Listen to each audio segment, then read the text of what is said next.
다음으로 유대인 가정에서 임신, 태교, 출산이 오늘의 그 가장 핵심적인 내용입니다. 뭐 그냥 아이를 가지고 또 아이를 어떻게 놓을까 뭐 하고 어떻게 이제 키울까 하는 생각을 이제 많이 가질 건데요. 저도 이제 아들, 딸이 있습니다. 이 부분에서는 제가 좀 간정도 있고 한데요. 하여튼 뭐 중간에 이제 시간이 되거나 또 그렇게 한번 말씀을 드리겠습니다. 기본적으로 하나님께서 사람을 창조를 했는데 우리 피조물을 인간이 가장 하나님과 닮은 창조행위를 하는 게 뭐냐고 하면 한 가지가 있다고 이야기하고 있습니다. 그거는 바로 출산입니다.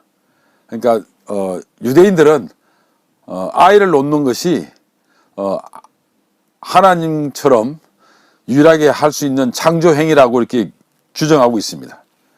그 유일한 창조행위를 바로 그 인간은 아이를 놓는 거라 이렇게 보고 있습니다. 그런데 우리말에도 옛날에 그 보면 우리 애도 그 애를 낳았을 때 놓기 전에 백일기도 하는 경우가 있었죠. 뭐 백일기로 한다고 아이 갖고 싶어 가지고 백일기도. 유대인들은 정확하게 아이를 갖기 위해서 거의 석 달 이상 준비를 합니다. 그래서 그 준비하는 과정을 준비하는 방법을 뭐라고 하냐면 닛다 임신법이라고 하는데, 이 닛다라는 말은 분리하다는 뜻입니다. 닛다 임신법이라는 게 있는데, 이거는 닛다는 분리하다는 뜻입니다. 이런 계획 임신을 석 달 전, 넉 달 전부터 한다는 것은 보통 일이 아니죠. 그런데 유대인들은 그렇게 합니다. 정통 유대인들은 계획 임신을 하고 있습니다. 그래서 보통 이 사람들은 생리가 시작하기 5일 전부터 이제 금욕을 합니다. 그래서 이제 남녀 관계를 하지 않는 거죠. 여성보호법도 있습니다. 왜냐하면 생리를 하게 되면 어떤 문제가 생기냐면 레위기에 나오지요. 그 여자가 월경을 할 경우에 부정하니까 남자가 동침하지 말라고 나오는데, 그 이유 중에 하나가 바로 이제 의학적으로는 이 생리 중에 이 할 경우에는 균이 옮길 확률이 되게 높답니다. 그래서 여성 보호를 위해서 부정타고 이야기합니다. 성경에서 부정하다는 말이 있죠. 부정하다는 말은요, 저게 나쁜 거다는 의미보다는 거기에는 거의 다 이유가 있습니다. 마치 우리가 어린아이가 지금은 그렇지 않지만 뭐 난로, 제가 예를 자주 드는데 옛날에 그 난로가 있었지 않습니까? 난로.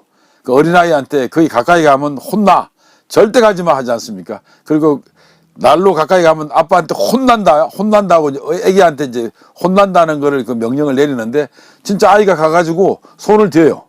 그러면 이제 손을 대었으니까 혼내줘야 될 거 아니에요. 아버지 말이 하면. 그렇지 않죠? 아버지는 놀래가지고 애를 안고 병원에 가든지 할 거 아닙니까? 그죠? 거기에 뭐 하지 말라 하는 게는, 그거는 정말 뭐 뒤에 벌을 주는 거 있죠? 벌을 주는 내용은 이야기한 거는, 그거는 그 앞에 거를 강조하기 위한 겁니다. 그 생명의 나무를, 그 선악을 알게 하는 나무를 따먹지 마라. 그러면 따먹으면 정령 죽으리라 하는 거는 따먹고 나면 진짜 죽이겠다, 뭐 이런 의미보다는 따먹지 말라는 거를 강조하기 위한 뒤에 도입이 됐다는 거죠.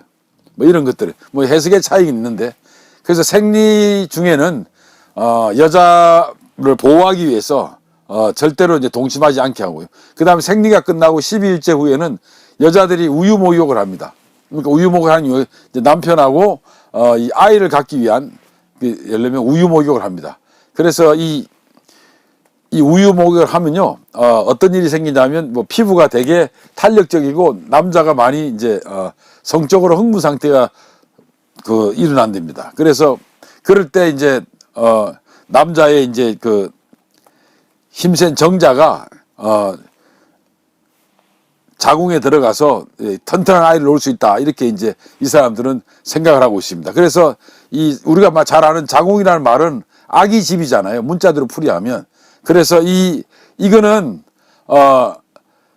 아이 거라는 거죠. 어린아이가 들어설 집이기 때문에 항상 정결해야 되고 깨끗해야 됩니다. 그래서 이 월경 중에는 절대 관계를 하지 않고, 그리고 힘센 정자를 받아들이기 위해서 준비를 해야 된다, 이렇게 이야기하고 있습니다. 그래서 이걸 닛다 임신법이라고 그러는데 유대인들은 거의 다 이거를 알고 있습니다. 임신 전부터 이제 태교를 하는 거죠. 오늘 애를 가지자. 오늘 애를 가지자. 여러분 제가 만난 사람들 중에서 오늘 애기 가지자고 하는 사람도 있는 걸 봤습니다. 저도 뭐 이렇게 이제 아이를 가졌는데요. 그래서 임상 결과에 의하면 있죠. 아이는 잉태되는 순간부터 이제 태교가 시작된대요. 그때 잉태되는 그 순간에 부모의 그 정신 상태 있죠. 이것이 그 아이의 인생을 좌우한답니다. 이거 얼마나 무섭습니까? 그죠? 여러분들 그 아이를 갖는데 그냥 뭐 우리는 안 그렇지만 그 술 한잔 뭐 들고 그냥 여보하고 이러면서 있죠. 이 둘이 그 합방을 해가지고 아이를 갖는 거하고 오늘 애를 갖자 이래가지고 딱 준비된 상태에서 애를 갖는 이런 경우에 제가 아는 어떤 후배 목사는 자기는 그 아이를 갖기 위해서 그날 밤에 기도를 하고 부부가 그래 관계를 가졌다고 고백하는 정말 괜찮은 목사인데요. 그렇게 저한테 한번 말을 한 적이 있습니다. 하여튼 뭐 그 정도까지는 안 되더라도 하여튼 임신되는 상태 있죠. 임신하는 그 순간 그때부터가 바로 이제 아이의 인생이 좌우됩니다. 여러분 얼마나 무섭습니까? 다시 종합하면 결혼하자마자 예비 부모 학교에 다니고 선배들한테 어떻게 아이를 키워야 됩니까 하는 걸 물어보고 그렇게 하고 석 달이나 넉 달 전부터 한 100일 전부터 아이 가질 준비를 하고 당일날 아주 남자고 여자고 아주 건강한 정신 상태에서 합방을 해서 아이를 가지는 겁니다. 이게 아주 중요합니다. 그래서 닛다 임신법을 제가 이제 우리는 이런 게 없을까 하고 찾아봤더니 조선 후기에 그 한글학자 유희가 임산부를 위해서 있죠. 이 한문으로 지은 글이 있습니다. 그게 이제 태교 신기라고 있는데 뭐라고 나오냐면 엄마 태에서 이제 9개월 반인데 이제 여기 10개월의 수업이 훌륭한 선생님에게서 10년 공부한 것보다 더 중요하다고 알고 있습니다. 그러니까 이 태교 제가 하나 예를 들을게요. 저는 이제 큰아이를 놓고 난 뒤 임신했다는 거를 제가 집사람보다 먼저 알았어요. 그래서 그런 경험이 있는데 그래서 이제 병원에 가서 임신했다는 소식을 듣고 제가 모차르트의 태교 음악을 틀어줬어요. 그래서 이제 계속 들었는데 그때부터는 저는 차에 탈 때마다 임신한 상태에서 차에 탈 때마다 동요나 클래식만 틀어줬고 뭐 라디오 방송이고 뭐고 집에 있기는 전부 다 보여준 적이 없습니다. 그런데 그 다음에 이제 한참 지나고 잊어버릴만 할 때 이제 딸도 임신을 해가지고 이제 둘째를 그걸 틀어줬죠. 그리고 한참 뒤에 잊어버렸어요. 다 잊어버리고 이제 집에 가구를 옮긴다고 CD가 떨어져 있는 걸 이제 집사람이 찾아가지고 그거를 다시 틀었더니 우리 둘째 아이 딸이 좀 컸죠. 이제 몇 살 돼가지고 깜짝 놀라는 거예요. 이 음악을 들어봤다고. 그러니까 뱃속에서 다 들은 건데 틀어준 적이 없거든요. 나는 이 음악을 들어봤다고 하면서 애가 나 이거 들어봤어 하면서 그러는 거예요. 그 우리 집사람하고 저하고 깜짝 놀랐습니다. 아니 이 뱃속에 다 들었다는 거예요. 정말 태교 음악은 태교는 분명히 일어난 일입니다. 그래서 제가 뭐 깜짝 놀랐는데요. 우리나라에도 이제 태교 신기라는 게 있습니다. 근데 성경에도 나오죠. 성경의 창세기 4장 1절에 보면 이 아이를 가지는 거는 하나님의 선물이라고 한 거예요. 하나님이 선물로 준 거라고. 그러니까 창세기 4장 1절에 내가 여호와로 말미암아 덕남하였다. 그러니까 하나님께 나 줬다는 거예요. 내가 하나님 때문에 하나님 덕분에 아이를 가졌다. 남자 아이를 가졌다는 거 아닙니까? 그래서 이런 말도 있습니다. 인생에서 가장 중요한 일은 아이를 낳는 것이고 임신하는 거고 아이를 낳지 않는 사람은 살인자라고 이제 정통 유대인들은 이야기하고 있습니다. 아이고 여러분들 아이를 낳지 않는 사람은 살인자라 그러면 이번 시대 요즘 시대에 얼마나 욕 들어 먹겠습니까? 그죠? 그럼 결혼하는 사람은 뭐 정말 뭐 문제 심각하네. 그죠? 그렇지만 우리가 이렇게 극단적인 용어를 이 사람들 쓰고 있지만 여기 다른 이야기를 하면 이 사람이 남자와 여자가 만나는 거는 당연히 하나님의 이 보호하심 안에 예비된 길이고 거기에 또 결혼을 하면 아이를 낳는 건 당연하지 않겠습니까? 그죠? 물론 뭐 사정이나 환경이나 기타 등등 문제 때문에 그렇지 못한 경우도 있지만 우리가 기억해야 될 건 창세기 1장 28절에 보면 생육하고 이 번성해라는 그 명령이 있죠. 하나님의 명령. 이것은 이제 다른 말로 하면 아까 말씀드린 종족 유지가 되는데 종족 유지는 정말로 중요한 거죠. 그래서 여러분 오늘 이제 이 시간 이후에 유대인들이 어떻게 그 아이들을 그 임신하고 그 태교하고 하는지를 한번 살펴보겠습니다. 랍비는 아들 하나, 딸 하나를 낳을 때까지 피임을 못하도록 권고를 하고 있습니다. 랍비들은요, 아들, 딸을 꼭 낳아야 된다고 이야기하고 있습니다. 이건 어떻게 보면 균형이죠. 전부 다 아들만 놓겠다 그러고, 딸은 안 놓겠다 그러고, 아들만 놓고, 뭐 이렇게 하는 경우에는 균형이 깨지는 거죠. 근데 이 랍비들은 아들, 딸 하나를 낳을 때까지 절대 피임하지 마라. 이렇게 이야기하면서 더 나아가지고, 아들, 딸이 있어야 완벽한 가정이다. 뭐 이렇게 물론 뭐 우리 눈으로 뭐 아들, 딸을 자기 마음대로 놓습니까? 딸 놓을 수도 있고 아들만 놓을 수도 있는데 그러나 이건 다른 말로 하면 그만큼 이제 그런 걸 권장하는 그런 의미가 있다고 보시면 될 겁니다. 완벽한 가정이라고 이렇게 규정해 놓으면서 그렇다고 뭐 랍비가 아들만 5명 낳았다 이러니까 너는 완벽하지 않다 이렇게 말하지는 않죠. 그만큼 이제 어떤 그 기준을 정해서 노력해 달라, 노력하라. 또 그게 이제 이상향이 아니겠냐. 인류사가 살아가면서 남자 여자가 있어야 되는 거는 당연히 이상향인데 그렇게 살아야 되지 않냐는 의미로 이제 보여주는 거죠. 자, 그런데 이제 아이를 가졌어요. 이렇게 고민하다가 이제 결혼해가지고 제가 이제 선한 아내를 얻어가지고 하나님 복으로 알고 살았습니다. 결혼하자마자 이제 다시 한번 말씀드리지만 아이를 키우는 방법에 대해서 공부를 해요. 열심히 선배들 말 쫓고 학교도 다녀요. 그러면서 나중에는 또 임신을 이제 하기 위해서 아주 애를 써가지고 임신이 됐어요. 임신됐는데 임신된 순간에 남자는 뭘 하냐면 히브리 성경을 구입합니다. 우리가 만약에 아이를 가졌다 그러면 한글 성경을 구입하듯이 히브리 성경을 구입합니다. 남편이. 그래서 날짜를 거기다 기입을 합니다. 몇 월 며칠에 우리 아기가 임신됐다는 걸 내가 알고 여기에 이 성경을 내가 구입했다. 그리고 이제 창세기 1장 1절을 읽는다. 뭐 레위기 1장 1절을 읽는다. 오늘 2절을 읽었다. 오늘은 3절을 읽었다 하고 성경 첫 장에다가 계속 그 읽은 거를 날짜하고 읽은 내용을 다 기록합니다. 계속 기록해요. 아이가 이제 뱃속에 있는 아이를 향해서 읽는 거예요. 그렇게 이제 매일 읽어주거든요. 특히 이제 그 유대인들은 잠언을 많이 읽어준답니다. 저 같은 경우는 이제 모차르트 태교 음악을 한번 계속 들려줬는데 잠언을 읽어준답니다. 그런 읽은 횟수를 성경 앞면에다 계속 표시하는 거예요. 계속 표시하는 거예요. 자, 그런데 성경이 얼마나 이제 표시가 다 됐겠어요. 아이가 태어났어요. 태어났으면 이제 소리내서 읽어줄 거 아닙니까? 근데 아이가 한 5살쯤 되면 이제 글을 읽을 줄 아니까 그 아이한테 주는 거예요. 뭐라고 주냐면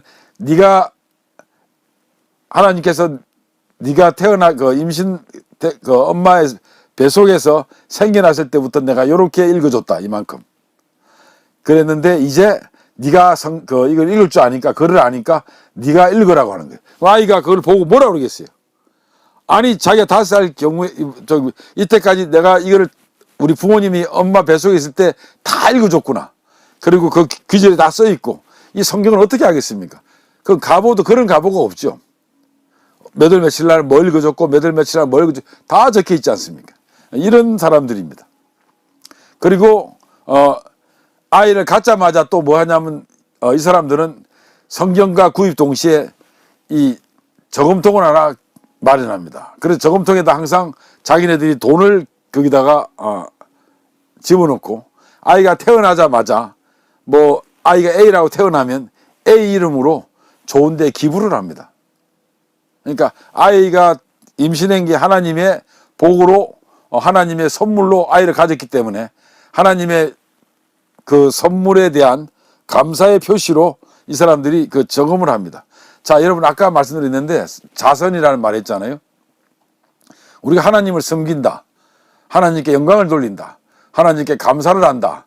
하나님께 예배를 드린다. 이런 말들이 다 맞는 말인데 우리하고 유대인들하고 좀 차이가 있습니다. 유대인들은 하나님을 섬긴다는 말을 할 때, 하나님 영광을 돌린다고 할 때 그건 아주 구체적이고 사실적입니다. 실사구시입니다. 정확하게 수평적으로 우리는 그냥 하나님께 영광 돌려야 됩니다. 하나님께 기도하십시오. 그리고 성령님의 뜻을 기다리십시오.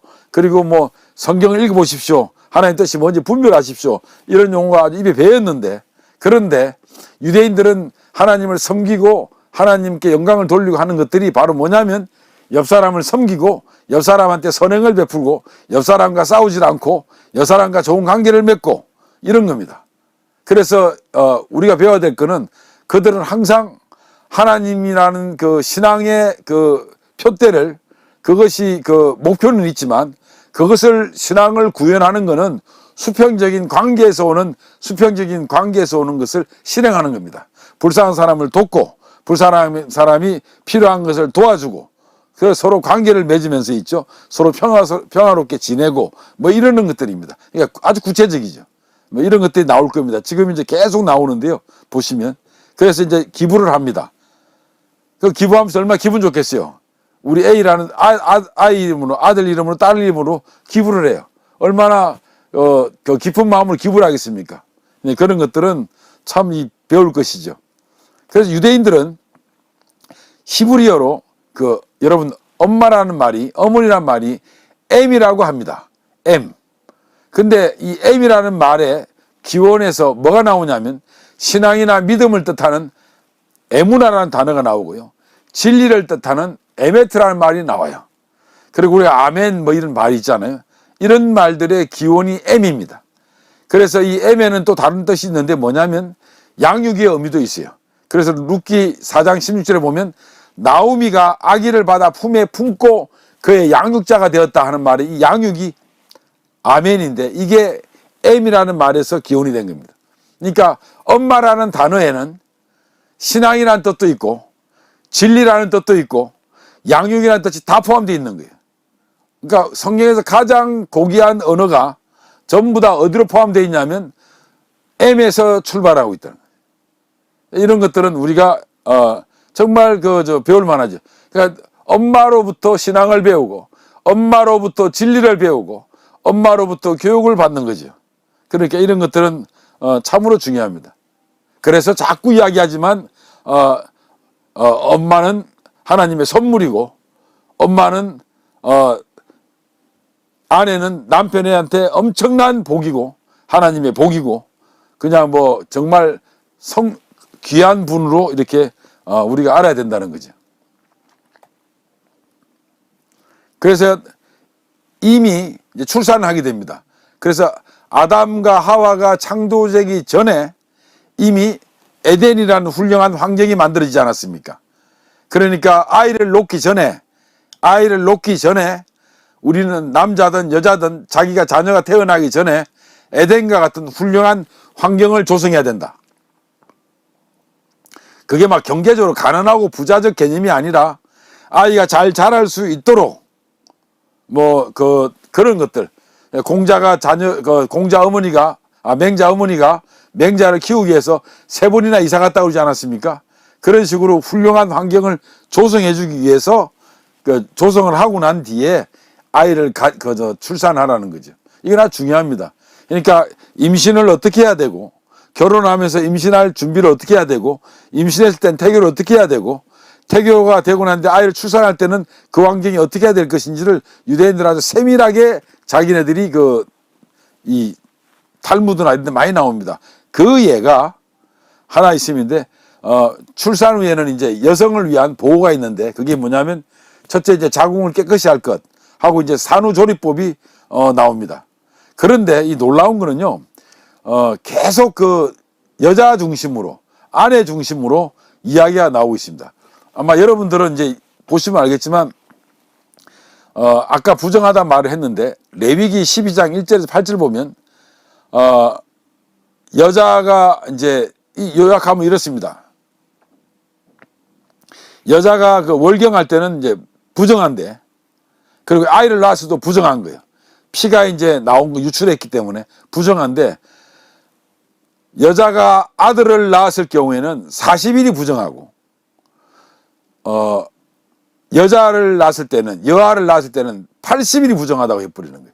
부정한 날짜가, 기간이 달라요. 그래서 이거는 이제 뭘 이야기하냐면, 그 당시에, 이렇게 아내를 귀중하게 생각해라 해놓고선도, 여자들이 그 당시에 존중을 못 받는 경우가 있기 때문에, 남아 선호 사상이 아주 뛰어났기 때문에, 남아 선호 사상 때문에 여자가 남자를 낳았을 경우에는, 남아를 출산했을 경우에는 그래도 여아를 출산한 것보다는 회복이 심리적으로 빠르다는 거예요. 그래서 여자가 산모가 여아를 출산했을 때는 그게 회복이 늦다는 거예요. 늦기 때문에, 심리적으로 더 늦기 때문에, 어쩔 수 없이 그 배를 그 부정타는 이름 하에, 아무도, 접근하지 못하게 해서 여성을 보호하기 위한 아주 훌륭한 법입니다. 여성을 보호하기 위해서 아무도 접근 금지시킨 거죠. 40일 부정하다, 80일 부정하다. 그래서 우리 그 풍속에 보면 금줄이라고 있지 않습니까? 그래서 22일 동안 금줄을 치는데 보통 출산 후에 이제 부정 타는 거 막기 위해서 막 사람들이 방문도 못하게 하고 이제 미신으로 악기와 부정을 접근을 막기도 하는데, 하여튼 사람의 출입을 막는 거예요. 그 산모하고 아이의 질병을 이렇게 옮길 걸, 감염될 걸 예방하고, 또 산모가 좀 휴식을 취해야 되지 않습니까? 이런 것들의 의미가 있는데, 성경에서는, 레위기에서는 뭐냐면, 산모가 남아를 출산할 때는 40일 부정하고, 여아를 출산할 때는 80일 부정하다. 이래가지고, 산모의, 여성의 보호를 위해, 출산한 여인을 보호하기 위한 그 조치를, 더 날짜를 남아를 출산할 때보다 여아 출산할 때 배로 이렇게 확장을 시켰습니다. 놀랍지 않습니까? 그죠? 그 당시에 얼마나 그들이 여성을 보호하기 위해서 이런 조치들이 많이 했는지를 우리가 엿볼 수 있습니다. 특히 이 성경 규절을 보면, 여기에 보면 남아를, 자카르라고 그러는데, 이거는 아들이라는 개념보다는, 성적인, 성으로서의 남성을 이야기했고, 그 다음에 여아는 네케바라고 해가지고 딸이라는 의미보다는 성으로서의 여성을 이야기했습니다. 그러니까 왜 그러냐면, 이게 생사가 옛날에는 불확실했기 때문에 자녀로 보지 않고 그냥 이 아들 딸로 보지 않고 남자 낳았다 여자 낳았다 이런 식으로 표기를 한 겁니다. 그리고 일정 기간이 지나고 나야지 이거를 아들 딸이라고 부른 거죠. 그래서 여러분 그렇게까지 알 필요는 없지만 히브리어를 좀 알면 참 재밌습니다. 그냥 남자아이를 낳았다 여자아이를 낳았다 하면 되는데, 아들을 낳았다 딸을 낳았다 하면 되는데, 남자를 낳았다 여자를 낳았다고 이렇게 얘기해버려요. 그리고 좀 시간이 지나고 난 뒤에는 아들 딸로 부릅니다. 히브리어 같은 것이 바로 이런 데서 이제 좀 아시면 좀 느낌이 다르죠. 그래서 말씀드린 대로 부정한 일을 40일 80일로 규정함으로써 그 당시에 남아 선호를 사상을 엿볼 수 있고, 그 다음에 80일 동안 남편을 접근 못하게, 40일 동안 남편을 접근 못하게 한 거예요. 이게 여성을 위한 겁니다. 부정하다는 이름 하에서 여성을 보호하기 위한 조치였습니다. 성경에서 있죠. 뭐뭐 하지 말라는 이야기 뒤에는 항상 중요한 교훈이 숨겨져 있습니다. 뭐뭐 하지 마라, 뭐뭐 하지 마라는 뒤에는 그런 것들은 이제 여러분들 앞으로 성경을 보실 때 좀 유심히 살펴보면 거기에 많은 교훈을 받을 수 있습니다. 요셉이 정혼한 마리아가 임신했다는 걸 알고 동침하지 않았다는 게 나오지 않습니까? 이런 것도 마찬가지입니다. 이것도 분명히 이거는 레위기 규례에 들어가 있기 때문에 그렇게 이제 지켰고, 그 다음에 보통 이제 출산 후 6주가 지나야 약 40일이라고 그러는데요. 산모의 골반이 정상적으로 돌아오나 봐요. 그래서 그렇기 때문에 40일이 지나야 된다는 이 부정하다 해가지고 남편이 접근을 금지시킨 것도 여성을 보호하기 위한 조치였다는 거죠. 그래서 제가 이제 다른 자료를 보니까 인도에는 남아를 출산할 때는 30일이 부정하고 여아를 출산할 때는 40일이 부정하다 이렇게 이제 하는 경우도 있고, 하여튼 날짜가 다 다르긴 한데, 나라마다 다르긴 한데 이미 성경에서는 40일 80일로 함으로써 있죠. 여성 보호에 아주 크나큰 의미를 부여했습니다. 그러니까 출산은 하나님의 명령입니다. 하나님 명령을 지키려고 하니까 하나님의 명령을 지켰는데 출산되니까 출산이 부정하다는 말이 안 되잖아요. 출산은 하나님이 명령인데, 그러니까 출산이 부정하다는 거는 출산이 나쁘고 잘못됐다는 게 아니라 피를 흘렸다는 이야기고, 그 피 때문에 아무도 접근하지 말라는 의미에서 부정하다고 한 거예요. 그래서 산모를 시기하고 산모와 아기를 위한 배를 하는 거죠. 논리적으로 안 맞지 않습니까? 출산은 하나님 명령인데 어떻게 출산이 부정할 수 있습니까? 그건 피 흘렸기 때문에 그렇고, 또 동시에 그 이면에는 남자가 접근을 못하게 하고, 우리말로 하면 시어머니가 접근 못하게 하고 뭐 이래가지고 좀 편하게 회복할 수 있는 그런 조치를 한 거로 보면 됩니다.